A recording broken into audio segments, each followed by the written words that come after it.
Asher here in the present moment, and I want to briefly introduce Asher and let him sort of take over. Asher's a fifth-year student in comparative literature. He's recently reached candidacy, so we should congratulate him on that. And he's interested in artificial intelligence, influenced by psychoanalysis, and his work focuses on the constitution of the subject in philosophical studies. And otherwise, I've been talking with Asher about pedagogy, and I'm sure he'd be interested in talking with you about new ways of integrating technology in teaching.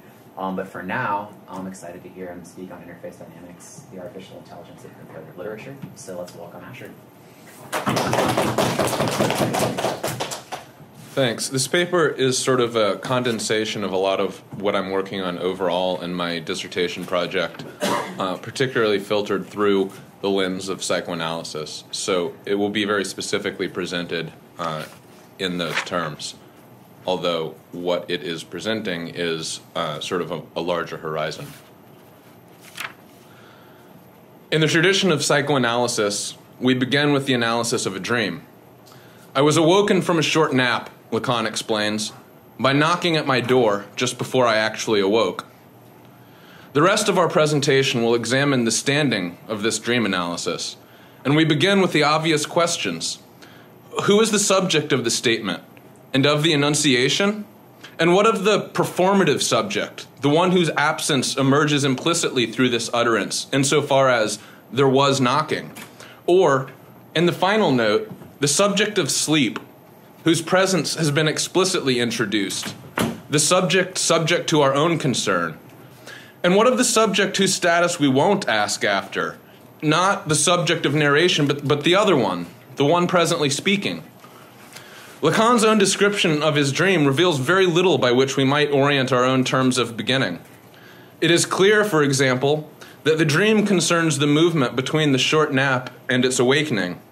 But how was it that the Lacanian psychic apparatus knew to awake prior to having actually awoken? That is, before it came to reflect upon the arrival of a knocking that drew its awakening to awake and brought Lacan to explain it.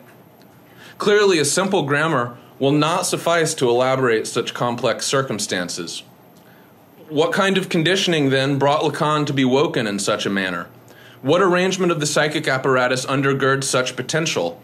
Above all, what contributes to this pathological condition whereby an anonymous knocking corresponds to the intervention not only of a conscious will, but of one capable of naming the conditions of its own desire? One thing is certain. We cannot take any part of Lacan's manifest expression as if it were the actual character entailed in the psychic apparatus in question. There is necessarily, Lacan has insisted emphatically upon this point, an expressed but implicit latent content. It is with this latent content that we must concern ourselves if we wish to attribute any quality to the knocking that brought Lacan's sleep to a traumatic end. Lacan was, by his own description, taking a short nap. He had not merely fallen asleep by accident or exhaustion, but rather sleep, in his particular condition, expressed a mode by which a psychopathological condition asserted its dominance over the conditions of psychic production. In this context, the production of sleep. In this sense, sleeping activity, as a psychic process, comes into conflict with a realm of sensory inputs that disturb its construction of its own coordinates. Sleeping activity takes on the task of the suppression or repression of waking impulses. Freud's notes on the process describe precisely these stakes. The primary process strives to shut down excitation in order to produce a realization identity with the assembled excitation mass. Meanwhile, the secondary process has abandoned this aim and taken another in her place to actualize a thought identity. The shock of Lacan's dream might be allowed to reverberate then, seeing that the terms of the engagement, taken per the stated premise, namely that Lacan desired to sleep his nap, do not align with the apparent stakes of desire. Why has Lacan been brought to awaken by way of a knocking prior to his having properly awoken himself on his own terms? From beyond any sense, a force implied to the Lacanian psyche that it was not alone. Something provoked a movement that is, as of yet, indeterminate, although we now refer to it as thinking.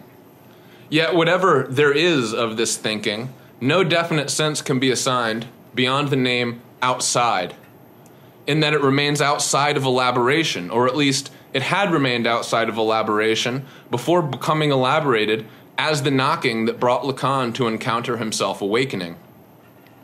But from our position, asking after Lacan's sleep, the most we can assert is that the name of this nonsense is force.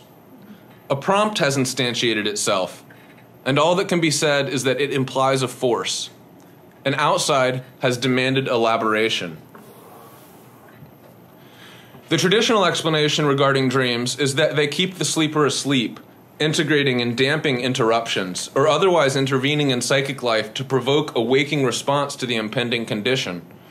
Similarly, the traditional explanation regarding the relation of external impulses to sleep is that when the intensity of a given stimulation somehow exceeds the terms of the dream, which would otherwise keep the sleeper dreaming and thereby sleeping, then it will interrupt the dream and the dreamer will wake. But to what does this that will interrupt the dreaming refer? And what is dreaming? What is doing the dreaming? No doubt the answer to these questions must be the psyche. But how does the sleeping psyche take measure of its own intensity in relation to the given interruption without having first woken to the reception of an impulse, or second, having woken to its own impulse to measure? Unless a dream has already assembled itself prior to this interruption, any interruption would seem to be more pressing than the non-dream. And yet, sleeping clearly occurs without having established a vacuum. Individuals have even been known to sleep through interruptions. So the dream must have a means by which to establish itself over and against initial potential interruptions, where only a very minimal interruption would be necessary to overwhelm the terms of sleep. The dream, then, would be formulated from the start as an initial barrier to waking, introduced in order to keep the sleep. But if this were the case, then the introduction of the dream, itself a psychic impulse, would already also disturb, introducing activity into the empty void of the slumber. How then can a dream establish the conditions of its own dreaming such that the dream and the slumber coincide? The only possible answer is that the slumber must itself be the construction of a dream, produced so that the dream can keep dreaming rather than waking. Why then, returning to the question that animates our present exploration, does Lacan discover himself awoken by a knocking at the door before actually awaking? Something must have intervened between Lacan and this knocking in order to facilitate either Lacan's waking or remaining asleep. Following Freud, we will refer to this principle of a filter as the censor. It is without a doubt, Freud explains, that the censoring instant, whose influence we have until this point identified only in the reduction and omission of contents in the dream, also causes the activation and amplification of the same contents. The censor appears as a normalizing principle that suppresses exotic impulses in order that they gather alongside more significant principles of organization, impulses of greater intensity, that might resituate the terms of their intensity. The censor determines the conglomeration of forces by differentiating magnitudes of their difference. In other words, the idea of the censor elaborates the principle of the indefinite sensation as a symbol of intelligibility. An entire symbology emerges from the cipher that marks the censor as a mystical intervention. The censor can only be elaborated by way of this symbology, which is its own principle of censorship, which it capacitates and which it enacts in and through the delivery of consistency in measure to the impulse that it considers. In this sense, the censor must be understood as the primary element enabling the dream relay. The sensory perception layer, which filters waking life from the dream, which permits waking life and dreams to integrate one another without becoming confused. Taken along these lines, the censor is responsible for making enabling investments. The censoring function would thus be primarily not a limiting function, but rather a delimiting function. The difference resides in amplification versus avoidance. The censor does not avoid unwanted materials, but rather amplifies materials that excite and interest it in ways that remain yet unknown, that are yet incapable of producing the means of their own articulation, while assembling other less enticing materials under the banners of the primary production. The censor, understood in this manner, would be nothing other than the series of iterable differences intrinsic to the set of images that constitute interiority, as the imagination. There would be no censor as such, only censorship, which is the actual constraint imposed upon the imagination by each image's status as an image, which capacitates the imagination's imaging of other images. The dream, Freud offers, by which we remember by waking, would then be nothing other than the rest of the dream work, which amounts to or equates with the entirety of the dream thoughts at the periphery of comprehension, if we are even capable of remembering them thoroughly. This is possible because, as Freud insists, we may hypothesize that the dream distribution materializes through the singular influence, the endopsychic defense of every censor. The censor, taken in the singular, is, accordingly, an aspect of the imagination of each image, and nothing else. The censor seeks after its singular image, the image of its imagination, with an inexhaustible drive. In other words, the idea of the censor is the idea of a general organizational description that the image in question has not yet found, and which it thereby seeks in the imagining of another image. But how does this image of the censor return us to our initial quandary regarding the integration of impulses while sleeping? How does understanding the censor as a principle of investment resolve the question of reacting to impulses?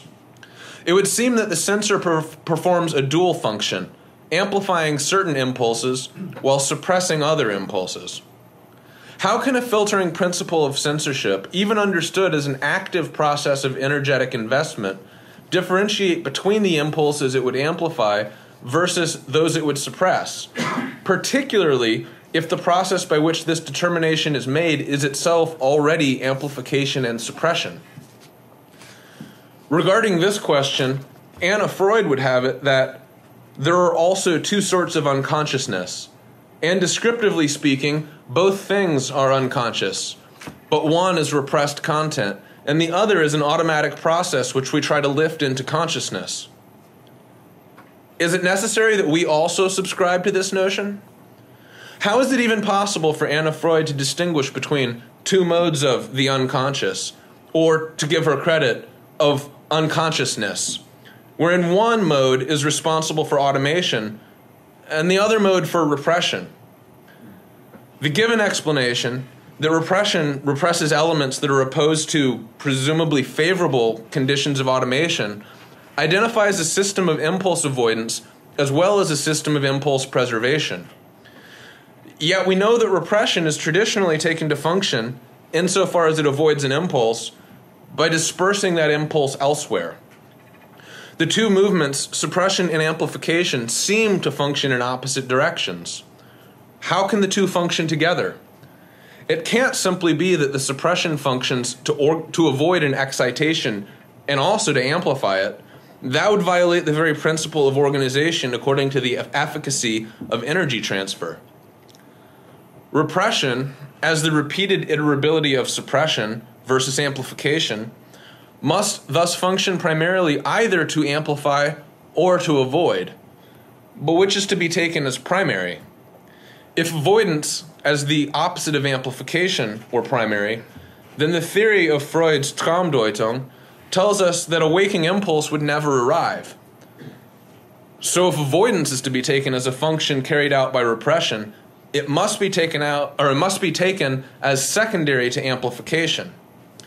How can this be the case? If the given intensive image in question is not amplified to an extent that it can surpass the terms of its own context within the regime of its censorship, then it remains resigned to the realm of impulses and continues to confront other images in a circulation that will eventually return it to another rising up. If the intensive quantity, the image of the impulse, is incapable of making it past the censor, then avoidance is never a question, as suppression alone suffices. The conflict only occurs when an already amplified excitation, that is, one that has been suppressed, comes into question. If an amplified excitation makes its way past the censor, we may have another scenario, that of negations. Negations take place when an excitation would otherwise be repressed, but is too strong to repress. But if this is the case, then there is never a conflict between avoidance and amplification, because any sufficiently excited impulse either passes to waking or passes to waking by way of negation, i.e., through the image of another impulse. So how can repression simultaneously function in terms of avoidance and amplification when we have just concluded that neither can be privileged as primary modes of its functioning? The key seems to be that avoidance and amplification work in tandem. In this sense, any amplification is also an avoidance. But what sort of avoidance? Perhaps in this sense we can understand the sense of distribution as well as the sense of consolidation. A consolidation is a suppression or repression, whereas a distribution is a suppression or repression in tandem with an avoidance. Consolidations amplify while attenuating the unity of the intensive spatium that is consolidated, whereas distributions amplify while redirecting the underlying energetics that animate the amplification through a ground circuit, discharging the energy of the primary element's expression, its character as an excitation impulse, into other impulse formations that are taken to mediate it. Any suppression or repression necessarily consolidates the intensive excitation in question, even in displacing it. Even an avoidance, then, is also an amplification, whether or not that is its purpose, because the necessary function of attempting to oppose a flow is that it also makes the flow stronger, because the flow builds up and consolidates. The result is a distribution of the flow, amplified by way of other impulses that relay its energetic investment to the others, whose environment it now begins to overdetermine.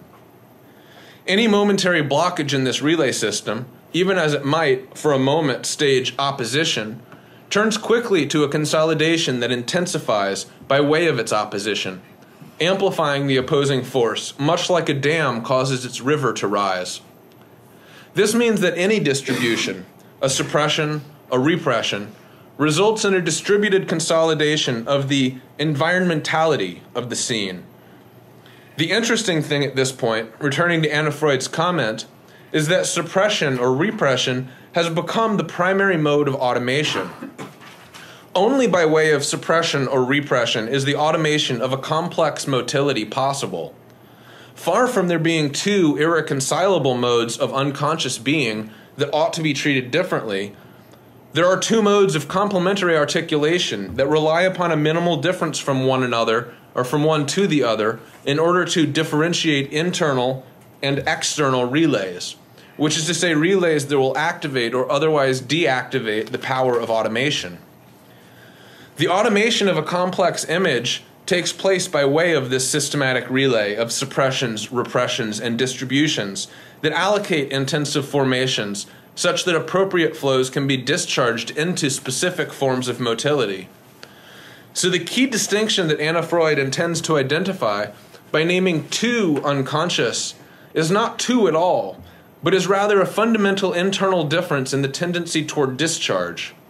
Rather than two types of unconscious that must be kept apart from one another, which would more or less be opposed and irreconcilable, working constantly in opposition or otherwise pathologically, we can address ourselves to two tendencies in relating flows to motility, one which preserves and one which expels. The image is repressed so that the sensor's automation, its filtering principle of censorship, can take hold. Finally, at this point, we can understand the psychic function of avoidance, suppression and repression, as a matter of energetic dispersal, even as active efforts of psychic distribution increase. Avoidance, as such, is revealed to be impossible as a principle of the unconscious, because the only place that a displacement can go is back to the dream work. Avoidance can avoid only the immediate release of an excitation by instead distributing the excitation across the spatiotemporality of other impulse management. Accordingly, it overcodes the entirety of psychic labor, even as it also vanishes from manifest content, only, of course, to resurge in the latent formulations of other terms. The deferral of a given intensity thus occurs in order to consolidate a futural principle of amplification, which will be given to the second or later formulation of work in waking. As such, avoidance is a principle of distribution that instantiates its own return as a secondary principle of intensification. What Freud named repression becomes the search for what is often called objectivity, because suppression resists the formation of content in order to play out a series of polar terms that might capacitate the same resistance and thereby differentiate the forms by which it would be represented or presented. Repression is thus shown to be the redoubling of suppression as the complication, the increase in complexity of the originally suppressed image, which has now become distributed across a landscape. At this point, we have shown that the censor is the condition of activation for the waking impulse. The condition of activation is the censorship or non-censorship of the impulse, which the censor permits or does not permit to assemble as an image.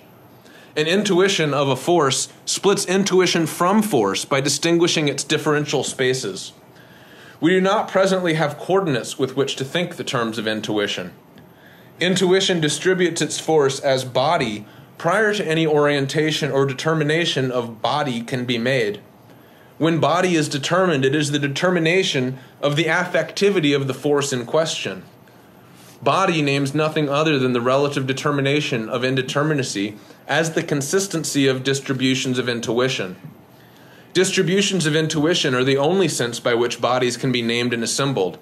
The body of a determination is immediately the character of the intuition that it is.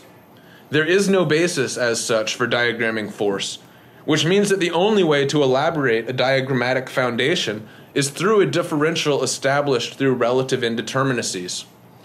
The calculation of the force of an intuition depends on a relay calculation that follows chains of investment in convergent intuitions in order to situate indeterminacies by way of other indeterminacies. A differential between incommensurate indeterminacies can only be thought then as a convergence or a zone of indistinction. A convergence of indeterminacies implies a point of inflection in or around which indeterminacies inflect the formulation and expression of one another's consistencies. The diagrammatic movement at the point of inflection calculates the force of intuition by forming comparative literary circuits. Determination manifests as an intensification on the sense of one intuition by another. The body of one determination becomes the image for another determination's determinacy. The force of determination is the intensification of the determinate image of an indeterminate intuition. A comparative literary circuit is formed by counterposing intuitions. The circuit's literary quality refers to the inclusive disjunction formed between the intuitions as an interface with the variable freedoms of the outside. The measure of this determination, the principle of the censor, or named otherwise, the imagination, consists in nothing other than the elaboration of one determination by another. It is not an abstract principle, but is rather a physics that formulates immanent principles. Spinoza has shown us in this sense that in Latin, imagination literally means nothing other than the imaging of the image. Images, which for Spinoza have a very precise philosophical status as the object of the idea that conceives them, arrive from the outside, accumulate, conglomerate, assemble, transform in scale and scope, and construct complex relations. They do all of these things in keeping with their nature as images. They carry out a life of their own, which we can describe according to a psychic physics. We contend that Freud begins with this premise, and that the dream work illustrates for us the life of the image, which begins to emerge by way of an indistinct dream agency that becomes increasingly bound up in given energetic allotments. The elements of the dreamscape are themselves virtual stipulations that envelop the outside actuality, an energetic stimulation that powers them. The dream becomes the analytic center of a new virtuality. What are these lived experiences prior to the waking stimulation has imagined them? They are, it would seem, the compulsions that demand their own formulation. The image imagines the outside as much as it imagines the possibility of an interior set in opposition to the outside from which it arrived. We locate ourselves in those images, which coalesce. These images are lines of tension whose intersection we take as knotted thoughts. Images present the contours of things. The dream work is the exploration and representation of those contours. The question that remains will be, where is the axis of this exploration and representation to be located? Freud's answer might astonish us. The process is as if a distribution we suggest of the psychic accent were to materialize upon the way of each material of prosthetic agency until imagination's positing of images, initially charged weakly with intensity, arrives at a stronger intensity, conquering the stowage of a proximal garrison that was initially more intensive, which the imagination's positing of images empowers and capacitates in order to extract therefrom an influx into the knowledge of being, that is, consciousness. Such distributions, Freud concludes, do not astonish us in any way, insofar as they comport themselves toward the fashioning and fitting of affective quantities, or above all, toward motor actions.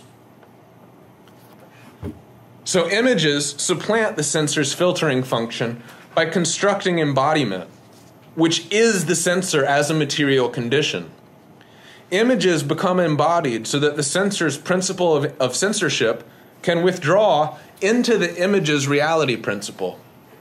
We end up experiencing embodiment as an image, but the image of embodiment has to be produced as the image of embodiment, one image plugging into another. The whole is generated by a twofold confusion between this particularity of the actual, the excitation intensity, and its virtualization as a generality, which is the imagination of the dream work as the conglomeration of each image's imagination or imagining of each other image. The sensor appears to be the other side, then, of a metaphysics of presence, which relates itself to particularity by way of a metaphysical extrapolation, projection, and introjection. Deleuze draws upon Foucault to elaborate the stakes of this process. If the outside, farther away than any external world, is also closer than any internal world, is this not a sign that thought affects itself by revealing the outside to be its own unthought element? Foucault tells us it cannot discover the unthought without immediately bringing the unthought nearer to itself, or even perhaps without pushing it further away, and in any case without causing man's own being to undergo a change by that very fact, since it is deployed in the distance between them. This auto-affection, this conversion of far and near, will assume more and more importance by constructing the inside space that will be completely co-present with the outside space on the line of the fold. The problematical unthought gives way to a thinking being who problematizes himself as an ethical subject. To think is to fold, to double the outside with the coextensive inside. Images, then, are order words, which organize scope, and the non-distinction between the recording surface and its recording is the reason that we produce a distinction between the body and embodiment. The body delivers the outside by way of becoming the frame that frames the outside, wherein multiple images can reveal themselves as a singular complex modality of revealing. We have seen this multiple modality of revealing already in our initial questions regarding the subject. With each question, the number of subjects proliferated further. The ultimate scope we are working with, the order word that is our example, the dream analysis we are engaging directly, concerns the consolidation of these subjects into one very specific subject, the subject Lacan that witnessed himself being awoken before waking from his sleep. With this example, Freud explains, we have an all but objection-free proof that not everything entailed in the dream arises from the dream thoughts, but rather that a psychic function, which is not to be distinguished from our waking thinking, can furnish contributions to the dream content. But Freud does not stop at this point. The question thus poses itself, he continues, does this appear entirely by way of exception, or does the psychic instance, carried out as the censor alone, appear by way of a regular allotment in the cultivation of the dream? Embodiment, or simply the body, is an affective consolidation, then, of the embodiment's emergent becoming. The body is speaking precisely the metaphysical principle that allows us to separate waking from dreaming. This is what it means for us to think upon the page. The page is the surface, the screen of thought's projection. It is not that we think and then represent it on the page. This is the misnomer that facilitates simplistic biologisms to lay claim to the terms of life as administrative sciences rather than the vital creative endeavors that the terms of life already necessarily are. The page must be understood first and foremost as the materiality of our thought, and language the terms of its transference. Language is the plug that connects one materiality to another. This is how language matters. This wording must be taken seriously. The outside of language is matter. The outside of language matters, produces matter. Language turns into matter because matter is the consolidation of a transferential relation that can only be addressed as the inscription upon a recording surface, which is to say turned around and affirmed as the inverted negative image of the inscribing polarity. Thinking forms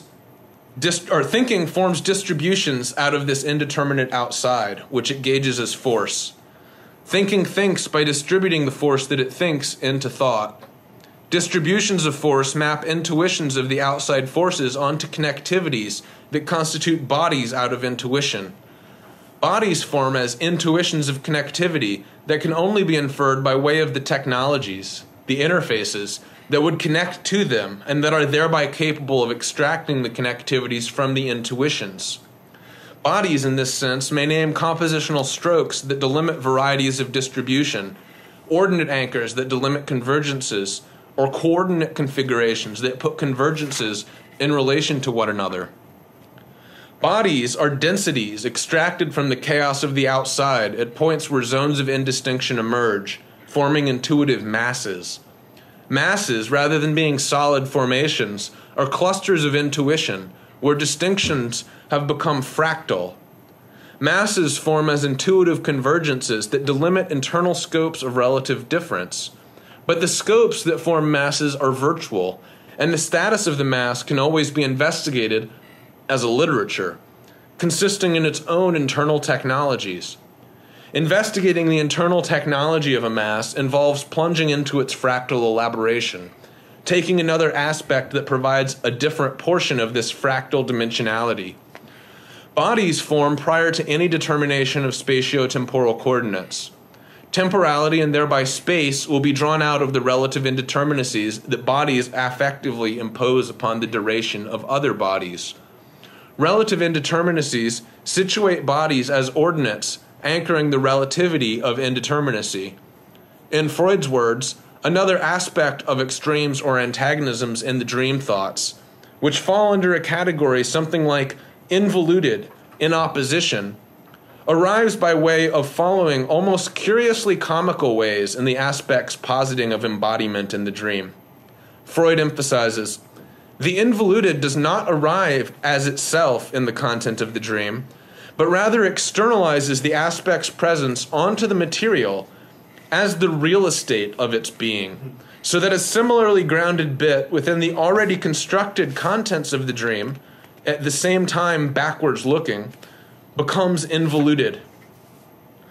Through these dynamics, bodies simulate the creation of an artificial real, which means that the virtualization of an outside that provides traces of motion without orientation. The only sense by which orientation can be established is through the terms of general relativity evoked in the relation between traces. bodies emerge in relation to one another as the tracing of zones of indistinction between relative indeterminacies and intuition. Indeterminacies come to be figured as the mobility of relations, whereas bodies figure the determinacy of mobility as differing speeds of determination. The dream work, then, is a production of identifications and oppositions, envelopments and articulations, attractions and repulsions. The dream work's concatenation of between twos articulate the frame by which an image can be related to itself. The dream work becomes nothing other than a diagram of its own determinability, which is the specific character of its indeterminacy. Concerning this outside, the character of the dream work's indeterminacy, our context now has two apparent sides. On one side of the door, Lacan sleeps. On the other side of the door, someone in Lacan knocks, bringing him to encounter himself awakening. It is no surprise to find in this description by which Lacan has situated his own orientation a redoubling of the Lacanian definition of the subject, figured in and as the intuitive formation of this force, quote, the letter, namely, the essentially localized structure of the signifier. Nor should it come as a surprise to find the arrival of this basic premise that, quote, the big S and little s of the Saussurean algorithm are not on the same level, in the folded reflection by which Lacan has come to address himself, having found himself awakening before he has awoken. What we might take as curious is the insistence on Lacan's part. Freud discovered it. What was it that Freud ought to have discovered? Namely, the one and only key, that, quote, man only deludes himself when he believes his true place is at their axis, where the big S and little s of the Saussurean algorithm are thought to coincide, which is, Lacan adds, however, nowhere. And yet this is precisely the point of Freud's discovery. Lacan offers a corrective. Was nowhere, that is, until Freud discovered it. The discovery is nothing less than a matter of defining the topography of the unconscious, and it concerns precisely one problematic elaboration, an incessant sliding of the signified under the signifier, a double flux, the double twist of metaphor. The force and currency of this connection is held together only in aphasia. The production of a reference or of a point of reference consists in the extraction and separation of a sign from its entanglement with its referent, producing the reference as a thing to be signified. The signifier must be made to speak to something other than itself. The structure of the signifier must be understood as a virtual redoubling that is possessed of actual effects, but nevertheless remains inconceivable as an actual presence, a present actuality. The signified emerges as the receiver of the signifier's spoken sending. It closes the circuit of exchange, bringing the charge of a work to fulfillment in the anticipation of the one who will stand before and seek after it. The bar found in Lacan's image of Freud's discovery literally bridges the other side of big S, that is little s, with itself. It is for this reason that the coincidence of it with itself becomes the most questionable and cannot simply be resolved in terms of self-image or self-reference.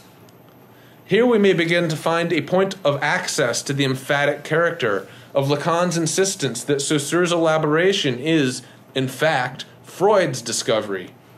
One image has been enveloped by another, folded interior to it, but only such that it can emerge from beneath, powering the image that has enveloped it, overdetermining its force of conduction by way of its own silent murmur. A knocking arrives as from another, but there is no evidence that there has been a knock, only the conclusion of a knocking that is without witness, a knocking that will only then be witnessed insofar as the one it awakens will become aware of having been awoken in and through it. The statement seems simple. Knocking, a moment before waking, produced an event that thereby facilitated waking. In waking, the knock had come a moment before.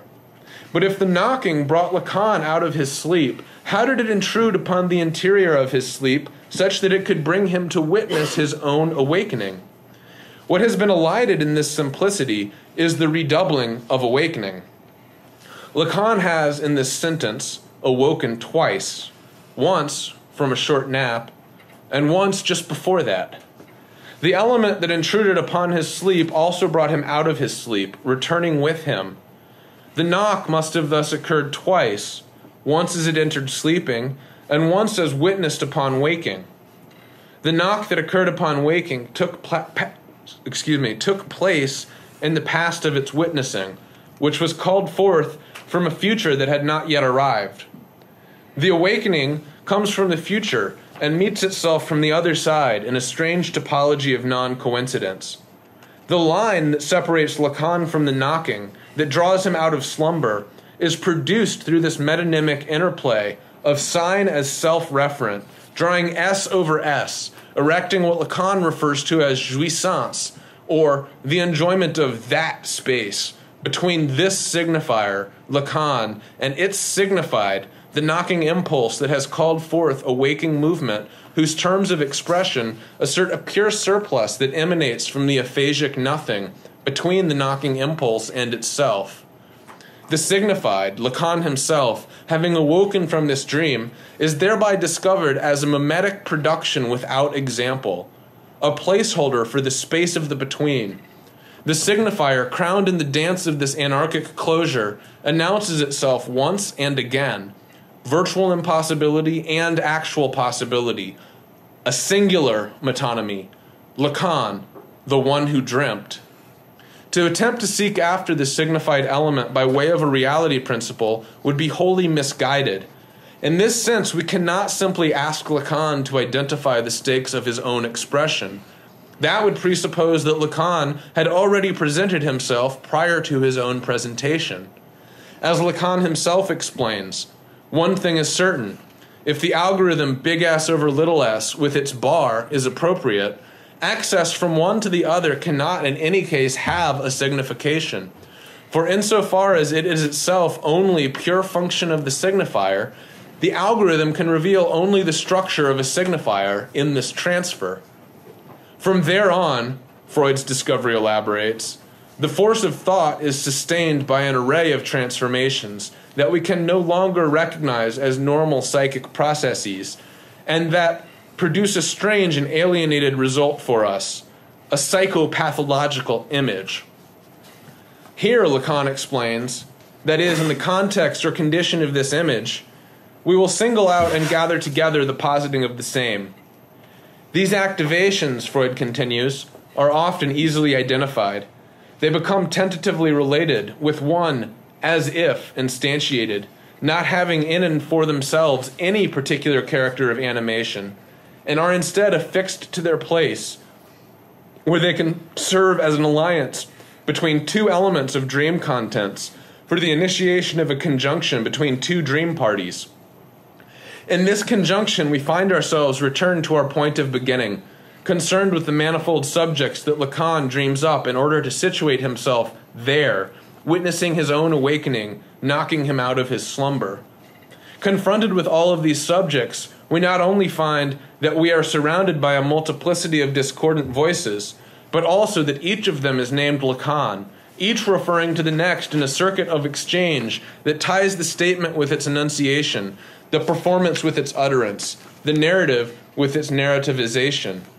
And here I have in mind as an image, if you've seen it, the scene from Being John Malkovich, where Malkovich enters Malkovich's head and witnesses himself, seeing himself, speaking only the words Malkovich, Malkovich, Malkovich. The dream condition has awakened a witness to its awakening, a Lacan to put toward its end.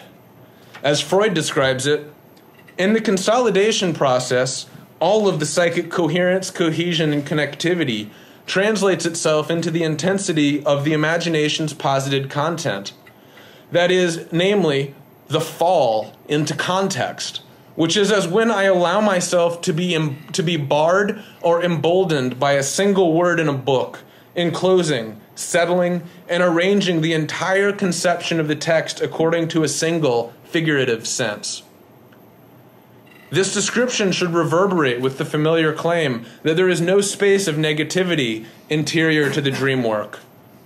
This claim should be clear from Freud's own insistence, first, that the unconscious is incapable of speaking in the negative, and second, that negations are themselves the involuted affirmation of a second affiliated articulation, which becomes uttered in place of the first articulation, which is nevertheless spoken as a silent murmur, arranging the latent syntax of the second utterance. To do away with the negative, everything must be formulated in positive terms.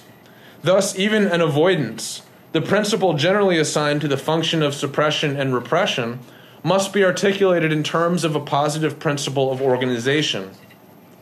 The confusion of images thus resolves a conflict by way of its own terms, by way of its own confusion, internalizing the energetic movements of conflict to organize a relaxation state, which amplifies the potentiality of transfer in these chains of signification. This is to say, the function of avoidance must have some correlation with another function of amplification, which the traditional description of suppression and repression makes quite difficult to think. Thus, when Freud tells us that the dream obeys a compulsion to formulate a unity out of lived experiences, we feel compelled to ask, what is the condition of the lived? Given that a reality principle is at stake in the production in question, it would seem that reality cannot be given as the reference that will definitively elaborate the terms by which life can be understood as either alive or as vital. We believe, however, that Freud did address this question directly when describing the consolidation process of psychic life. And here, Freud's enumeration of the consolidation process is extremely helpful and worth returning to at some length, enumerated by him in 4 points. First of all, the intensities of individual positings of imagination become capable of their flow according to the whole of their modulation, migrating from one positing of imagination to merge with another, such that individual oversight images are gathered with greater intensity in the construction of the image.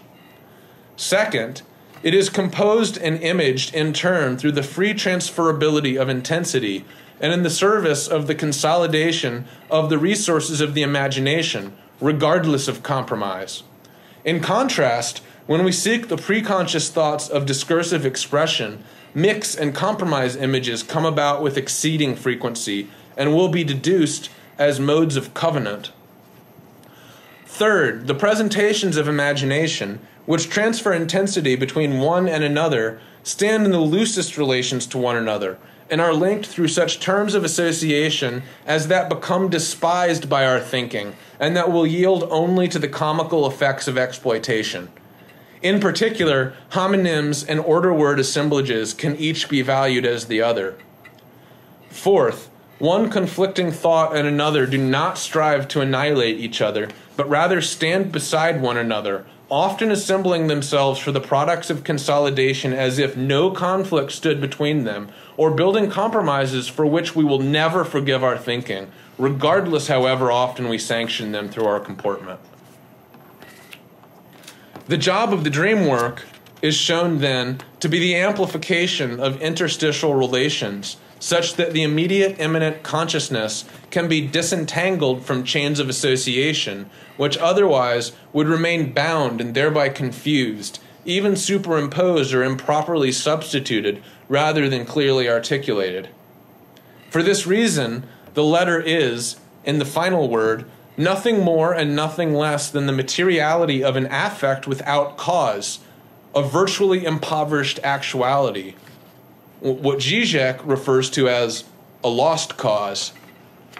The letter signs the world with its signature by condensing the lines of its division and distribution into a singular principle of expression, which is the condition by which it delimits its expression. Concerning the stipulation of the intensity of a dream image, however, Freud points out, the moment of reality goes awry or becomes lost.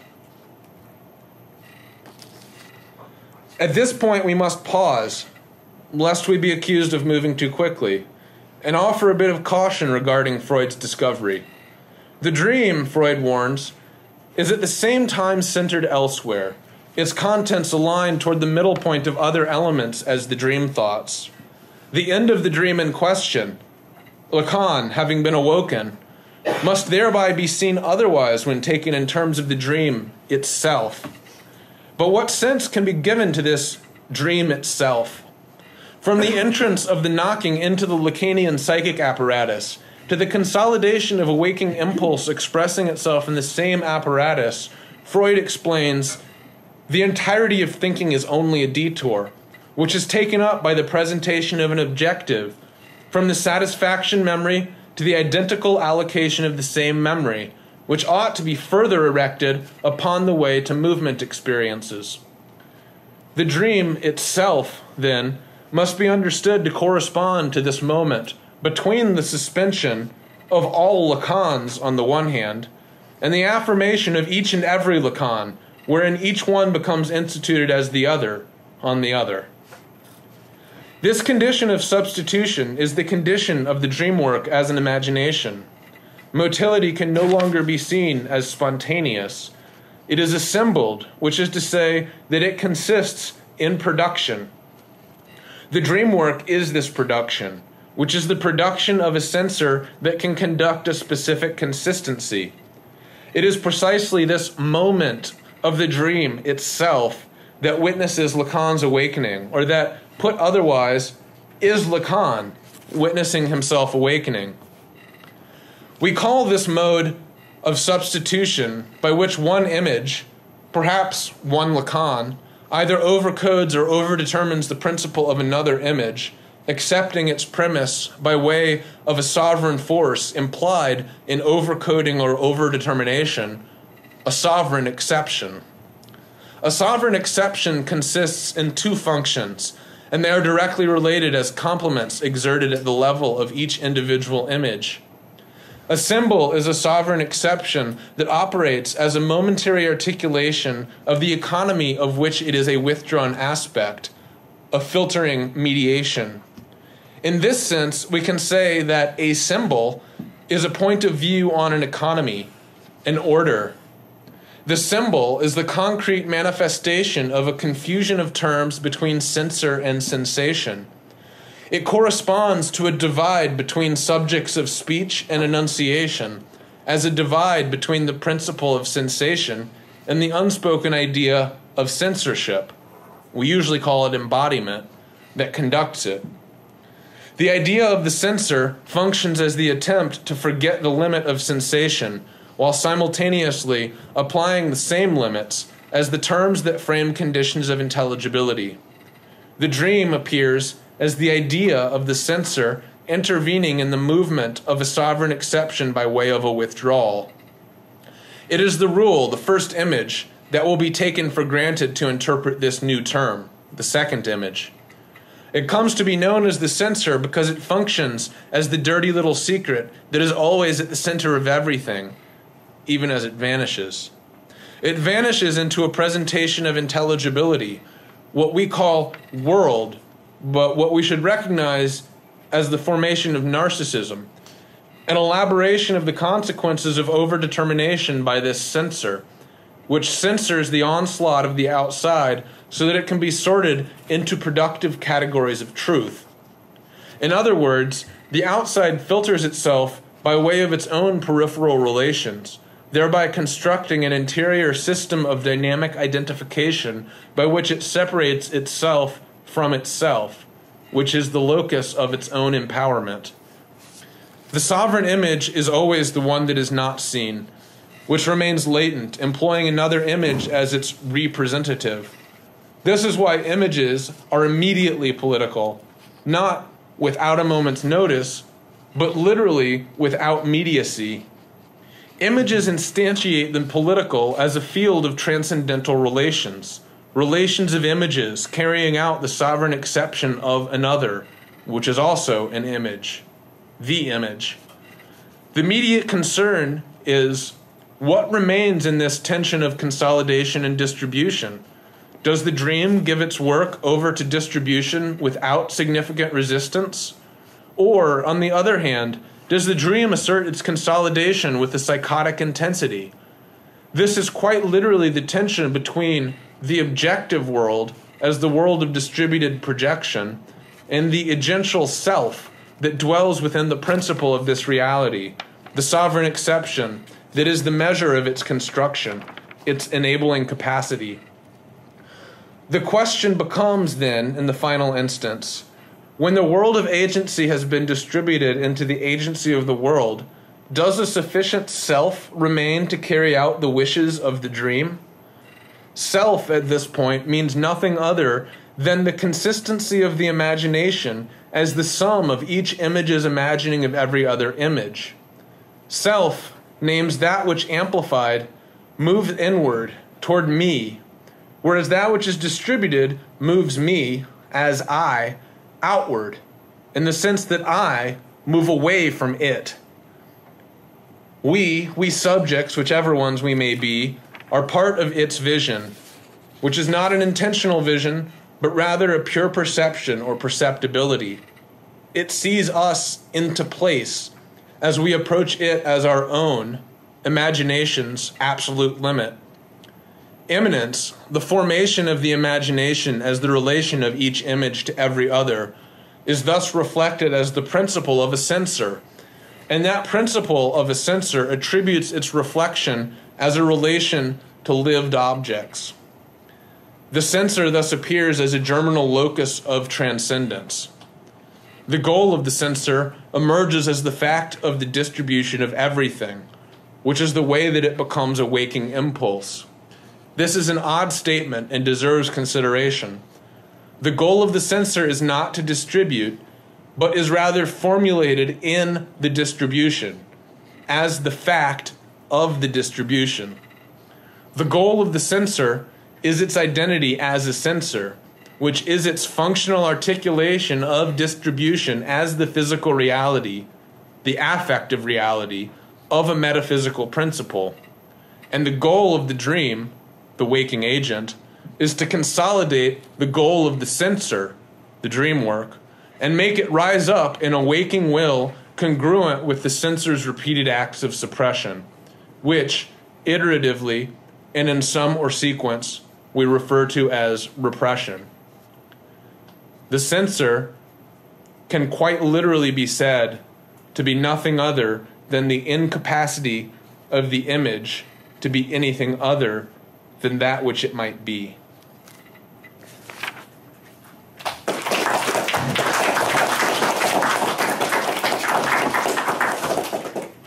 few questions? I have a few, if that's all right. And they're both concerning points that were maybe sort of considered earlier on in your paper. And so hopefully I'm not like rubbing against stuff that was already addressed afterward. There's a wonderful paper, really, really rich. I think it's going to take me a while to kind of piece through everything. But I guess two things I'm curious about. The first is your interpretation of repression was really interesting because it almost sort of seemed to be reading the repressive hypothesis into it, like thinking about repression not as a negation, but as a sort of redistribution of effects within the field. And so I guess the first question is I guess maybe unpacking the role of Foucault's work in this thought. That's absolutely right. I would say that I'm thinking very explicitly through the way that Foucault introduces the problematic of the repressive hypothesis in The History of Sexuality, Part 1, but also in particular in the way that Foucault introduces Anti-Oedipus in the 4-page preface that he writes to the English translation, and where his explicit concern, and which apparently he expressed to some of his students in conversations, was the sense in which Anti-Oedipus to that point had been received as a solution to repression or an alternative to repression, as if repression could be escaped in the psychic apparatus. And I see the introduction to Anti-Oedipus and the way that Foucault deals with the repressive hypothesis in The History of Sexuality as a way of engaging the problematic of repression as inherent but in a way that its inherent character is also the productive character of the social production to which it is inherent. So the repressive hypothesis becomes this sense by which Foucault's work on power is sometimes described, the very simple sense in which one pushes down and power pops up somewhere else. So the second question, and maybe maybe Foucault will pop up again here, but I was the way that you talked about the dream work as a sort of play of opposites, continually redrawn. I was wondering, since it's all from the same substance, maybe what I guess the status of the fold is there, and since the fold is constantly being redrawn at these different sort of conceptual nodes, and also I guess maybe like sort of brought into circuit in different ways, is there maybe a different dimensionality to it, or is it more in the fact that it's being redrawn? One of the problems that emerges as a result, I think, of understanding things in this way is that sleep is never sleeping. Sleep is always awake. It's the dream of the insomniac. And yet we clearly have some notion by which we distinguish sleeping life from waking life. So what kind of distinction can be made there? The argument of the paper is that the dream work is ongoing, that not only is sleeping life a form of waking life, but waking life carries out the dream of the insomniac. So the question then, in waking life, what has happened to the dream work? One place that this emerges for Freud is in the figure of the daydream, which I had originally included but then ended up removing because it somewhat blurs the question of the status of the waking dreamer. And I think really what Freud has in mind with the daydream is the waking dreamer who can't quite keep themselves awake but also doesn't fall asleep. And so they fall into the status of their own waking dream, not quite awake, not quite asleep. So in that sense, to more directly respond to the question, I think that the fold is the only thing we have to deal with, but it's also that which can't be spoken of at all, because its nature is to be folded, that it becomes the structure of the symbol, of the letter, of the signifier, which for Lacan is the psychic apparatus. So the dream work becomes the folding into itself that is the structure of the censor, and which therefore withdraws even as it expresses the character of its withdrawing. Mm-hmm. So in that sense, we get to the Freudian notion of manifest and latent content, that the latent content is the withdrawal of the censor as its actual character virtualizing waking life. On the other hand, we get the exception itself as the actualization of the virtual, which has no virtual status. The two have become disconnected, but disconnected in a constant movement where the fissure reconnects them, folding into itself. So the disconnect, this is the reason it's not a unified theory. The disconnect is essential. The disunification is what makes it turn upon itself like a motor. Probably have time for one more question. We have to be out of here in time for a seminar at 1. I'd just like to say briefly, thank you a lot for this. You actually really clarified something that has been deeply troubling to me about fiction for a very long time, which I used to think of as a question of kind of like what is the epistemological access of sort of the reader to the book, and sort of ignoring the obvious things about, well, this is a person who wrote some words down and now you're reading it, because that doesn't get you anywhere. But it really is a question of subjectivity, and that that it is already operating in, like, on the fold. That really clarifies something about, well, how can you not access the subjectivity, because it's language. It's just, there you go. I'm really glad to hear that. Yeah. That actually brings to mind that I should mention two works that are of incredible import, that to such an extent one might even say they are the principle of the censor operating in the articulation of this paper, are Barthes's The Death of an Author and Foucault's response to Barthes's paper or essay, What is an Author? Which I understand to ask the question, well, if the author died, what was it that died? And the importance of these two pieces is that the author reappears as the scripter, the one who inscribed movement, and the one who inscribed dimensions of freedom that can be reactivated. But that means that the agency of the work, the agency of the author even, emerges not through the inscription, which capacitates it, but through the activation or reactivation of the inscription, which is brought to life through the reader, as the reader. So I like the way you describe that in terms of the problem of fiction or the relation to fiction. I think that's exactly what I had in mind. Yeah.